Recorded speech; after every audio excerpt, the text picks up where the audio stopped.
शिवाय नमस्तुभ्यम, हर हर महादेव। कैसे हैं आप? आज के इस वीडियो में हम आपको बताने वाले हैं शिव मंदिर में पूजा करते समय हम क्या क्या गलतियां कर रहे हैं जिसके कारण हमारे कार्य, मनोकामना या उस पूजा का पूर्ण फल हमें नहीं मिल पा रहा है। आगे बढ़ने से पहले अगर आपने हमारे चैनल को सब्सक्राइब नहीं किया है तो हमारे चैनल को सब्सक्राइब करें, और अगर आप हमारे चैनल पर नए हैं तो भी हमारे चैनल को सब्सक्राइब करें। बढ़ते हैं वीडियो की ओर। सबसे पहली गलती हम शिव मंदिर में प्रवेश करते समय ये कर रहे हैं कि चौखट को प्रणाम करे बिना ही चौखट पर पैर रखकर मंदिर में प्रवेश कर जाते हैं, जबकि शास्त्र अनुसार चौखट पर कभी भी पैर नहीं रखना चाहिए, चाहे चौखट कोई भी हो, चाहे मंदिर की चौखट हो या फिर घर की चौखट हो। इसलिए जब भी मंदिर में जाएं तो प्रवेश करने से पहले चौखट को प्रणाम करें, फिर चौखट को लांघकर मंदिर में प्रवेश करें। मंदिर से घर आते समय भी चौखट को लांघकर ही आपको आना है, इस बात का ध्यान रखें। दूसरी गलती क्या हो रही है, कुछ लोग मंदिर में प्रवेश करते ही सीधे भगवान का पूजन करना प्रारंभ कर देते हैं। ऐसा नहीं करना चाहिए। मंदिर में प्रवेश करने के बाद आप जो सामग्री लेके गए हैं उसे कहीं पर भी एक स्थान पर रखकर सबसे पहले भगवान को प्रणाम करें, फिर भगवान को धन्यवाद दें, उनका आभार व्यक्त करें, उसके बाद भगवान का पूजन प्रारंभ करें। बढ़ते हैं तीसरी गलती की ओर। कुछ लोग भगवान शंकर को जल भिन्न भिन्न प्रकार के पात्रों से चढ़ा रहे हैं, जैसे कोई स्टील के पात्र से, कोई पीतल के पात्र से, कोई चांदी, कांसा इत्यादि पात्रों से चढ़ा रहे हैं। लेकिन शास्त्र अनुसार तांबे का लोटा सबसे अच्छा पात्र माना गया है। इसलिए कभी भी किसी भी देवी देवता को जल चढ़ाएं तो तांबे के लोटे से चढ़ाएं, चाहे लोटा आपके पास छोटा हो या बड़ा, लेकिन जब भी जल चढ़ाएं तो तांबे के लोटे से चढ़ाएं, आपको लाभ पूरा मिलेगा। चौथी गलती में ये हो रहा है कि कुछ लोग एक डंडी वाला जो लोटा होता है उससे भगवान को जल चढ़ा रहे हैं, क्योंकि वो ये सोचकर जल चढ़ा रहे हैं कि उस डंडी वाले लोटे से जल अच्छा चढ़ता है।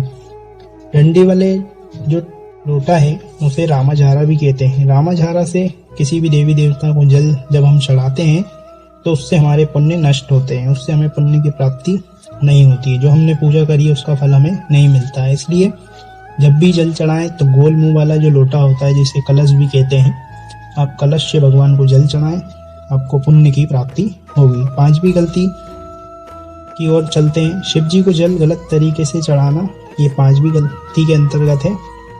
कुछ लोग शिव जी को जल बहुत अधिक ऊंचाई से चढ़ाते हैं, जिसके कारण जल के छींटे हमारे ऊपर और हमारे आसपास खड़े हुए जो भक्त हैं उनके ऊपर भी आते हैं, जिससे हमें दोष लगता है।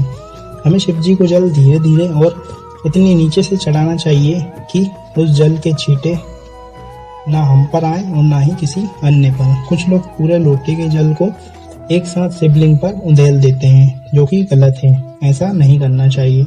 शास्त्र अनुसार शिव जी को जल चढ़ाने का मुख्य नियम और जो साधारण नियम है वो क्या है। सबसे पहले शिवलिंग पर कोई भी फूल, पत्ती, चावल आदि सामग्री अगर रखी हुई है तो आप उसे उठाकर अपने पास रख लीजिए। फिर आप शिवलिंग से इस प्रकार खड़े हों कि आपका मुख शिवलिंग से उत्तर दिशा की तरफ हो। फिर आपको शिवलिंग के जो दाएं चरण है, यानी कि जो गणेश जी का स्थान है, वहां पे थोड़ा सा जल चढ़ाना है। फिर शिवलिंग के बाएं चरण, यानी कि जो कार्तिकेय जी का स्थान है, वहां पर थोड़ा सा जल चढ़ाना है। फिर माता अशोक सुंदरी पर, जो कि बीच में मोटी लाइन के रूप में विराजमान होती है शिवलिंग में, वहां पे थोड़ा सा जल चढ़ाना है। फिर कटी भाग शिवलिंग के चारों ओर थोड़ा थोड़ा जल आपको समर्पित करना है, जो कि माता पार्वती का हस्तकमल है। इसके बाद फिर आपको जो शिवलिंग का हस्तकमल है वहां पर एक बार अपने दोनों हाथों को फेरना है हस्तकमल पर। उसके बाद शिवलिंग पर धीरे धीरे और इतने नीचे से जल चढ़ाना है कि जल के छींटे किसी और पर और ना ही हम पर आए। उसके बाद यदि शिवलिंग के ऊपर जलाधारी लगी है तो जलाधारी में थोड़ा सा जल चढ़ाएं। अगर जलाधारी नहीं है तो जो मंदिर में नंदी बैठा हुआ है उसका एक पांव उठा हुआ जो पांव होता है उसके पास थोड़ा सा जल चढ़ाएं, और फिर घर आते आते शिव मंदिर की चौखट पर जल का छींटा दें। ये जल चढ़ाने का साधारण सा क्रम है। अब इसमें लोग एक और गलती कर रहे हैं, जो कि छठवीं गलती है। जो लोग एक लोटा जल शिव मंदिर लेके जाते हैं वह जल केवल शिव जी और शिव परिवार के लिए होता है। शिव परिवार का यहाँ पे अर्थ है जो ऊपर हमने स्थान बताए हैं गणेश जल चढ़ाने के, गणेश जी का स्थान, कार्तिक जी का स्थान, इस प्रकार शिव परिवार के अंतर्गत ये है स्थान है। तो उनके लिए जो 1 लोटा जल है वो केवल उनके लिए होता है। लेकिन कुछ लोग 1 लोटे जल में से ही मंदिर में, जैसे दुर्गा जी हैं, हनुमान जी हैं, भैरव बाबा हैं, विष्णु जी हैं, आदि आदि देवता हैं और शिवलिंग भी है, तो सभी को थोड़ा थोड़ा जल उसमें से ही चढ़ा देते हैं। तो ये भी एक गलती है, हमें ऐसा नहीं करना चाहिए। हमें केवल 1 लोटे का जल पूरा शिव परिवार या शिवलिंग को ही समर्पित करना चाहिए। हाँ, अगर आप सभी को चढ़ाना चाहते हैं तो आप अलग से पात्र ले जाइए, अलग से जल ले जाइए, वो जल आप चढ़ा सकते हैं। पूजा करने के लिए हम शिवलिंग के किस ओर खड़े हैं, ये भी हमें ध्यान रखना है। ये भी एक गलती है, जो कि साध्वी गलती है। जब हम शिव मंदिर जाते हैं तो हमें शिवलिंग से उत्तर की तरफ मुख करके, यानी दक्षिण दिशा में सदैव खड़े होना चाहिए। कुछ लोग शिवलिंग के पूर्व में, कुछ पश्चिम में, तो कहीं उत्तर में, इस प्रकार खड़े होकर पूजा करते हैं, जिससे पूजा का फल नहीं मिल पाता है या देर से मिलता है। इसलिए जब भी पूजा करें तो उत्तर दिशा की तरफ मुंह करके ही खड़े हों और पूजा करें, जिससे आपको जल्द से जल्द पूजा का पुण्य मिले, फल मिले। बढ़ते हैं 8वीं गलती की ओर। कुछ लोग शिवलिंग पर जब अक्षत, मूंग, काली मिर्च, गेहूं या कोई भी ऐसी अन्य वाली सामग्री चढ़ाते हैं तो उसे ऊपर से शिवलिंग पर फेंक देते हैं या छिटक देते हैं, जो कि गलत है। शास्त्र अनुसार हमें कोई भी सामग्री जो हम भगवान को दे रहे हैं उसे अपने सीधे हाथ की हथेली में रखकर फिर भगवान को या शिवलिंग पर धीरे से समर्पित करना चाहिए। अगर आप कोई फूल दे रहे हैं तो भगवान को फूल जैसे उगता है उसी प्रकार भगवान को चढ़ाना है। कुछ लोग फूल को उल्टा चढ़ा देते हैं, जिसका हमें दोष लग जाता है। आप भगवान को केवल पुष्प चढ़ाएं, डंडी नहीं। पुष्प की डंडी को तोड़कर आप भगवान को पुष्प की पंखुड़ी चढ़ाएं।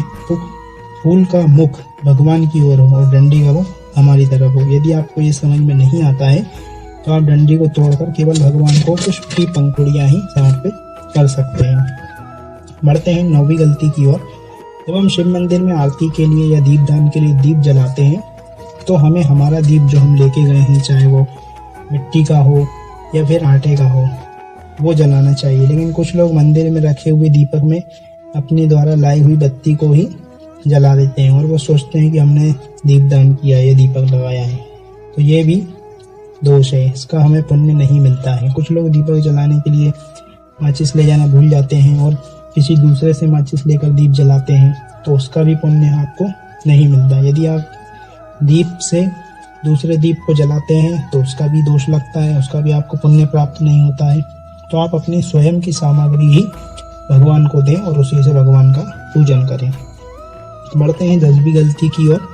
कुछ लोग शिव जी को चढ़ाने के लिए कुछ फल, नैवेद्य, नारियल इत्यादि सामग्री ले जाते हैं और उन्हें चढ़ाने के फलस्वरूप जलाधारी पर ही रख देते हैं।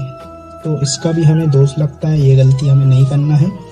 कोई भी नैवेद्य, फल, नारियल, केला, सेब आदि आप एक दोना ले जाइए या कोई पात्र ले जाइए, उसमें रखकर भगवान से दूर से ही उन्हें समर्पित करें, जिससे कि भगवान को कोई भार और चोट न लगे। जलाधारी पर कुछ लोग दीपक जला के भी रख देते हैं, जो कि गलत है, इसका भी हमें दोष लगता है। दीपक भी भगवान से दूर रखकर ही जलाएं, जिससे भगवान को कोई चोट ना पहुंचे। इससे आपको भी सुख का भान होगा। बढ़ते हैं और देखते हैं कि 11वीं गलती क्या है। जब पूरी पूजा हो जाने के बाद हम भगवान की परिक्रमा या शिवलिंग की परिक्रमा करते हैं तो शिवलिंग की जलहरी जहाँ से पानी बह के जाता है उसे लांघना नहीं चाहिए। कुछ लोग अज्ञान के कारण या किसी कारणवश या भूल से ये गलती कर देते हैं, जलहरी को लांघ देते हैं। जलहरी को लांघना दोष है। ऐसा करने से हमारी पूजा का फल हमें नहीं मिलता है और सारा पुण्य नष्ट हो जाता है। बढ़ते हैं 12वीं गलती की ओर। जब पूरी पूजा हो जाने के बाद जब आप घर जा रहे हैं तब शिवलिंग पर चढ़े हुए फूल अगर नीचे गिर गए हैं, बेलपत्र नीचे गिर गई है या कोई भी अन्य सामग्री नीचे गिर गई है तो आप उसी सामग्री से वापस शिव जी का श्रृंगार करके अवश्य जाएं। इससे आपको अधिक लाभ मिलेगा, पुण्य मिलेगा। चलिए आज की 13वीं और आखिरी गलती की ओर। जब हम मंदिर से पूजा करके घर जा रहे होते हैं तो हमें बीच में किसी के घर या दुकान आदि स्थानों पर नहीं रोकना चाहिए। सीधे हमें हमारे घर पर ही आकर कहीं जाना आना चाहिए। अगर आप भी कोई गलती इनमें से कर रहे हैं तो अवश्य इन गलतियों को सुधारें, क्योंकि हम शिव महापुराण श्रवण करते हैं और शिव पुराण हमारी गलती को सुधारने का एक माध्यम, स्रोत या पुराण है। आप कोई भी पूजा यह सोचकर मत कीजिए कि उन्होंने कहा है, किसी ने कहा है तो हम मजबूरी में कर रहे हैं, बल्कि आप यह सोचकर करें कि भगवान को एक लोटा जल, शंकर को एक लोटा जल हमारा कर्तव्य है। अगर आपको जानकारी जरा सी भी उपयोगी लगी हो तो वीडियो को लाइक करें, कमेंट में हर हर महादेव टाइप करके चैनल को सब्सक्राइब करें। श्री शिवाय नमस्तुभ्यं।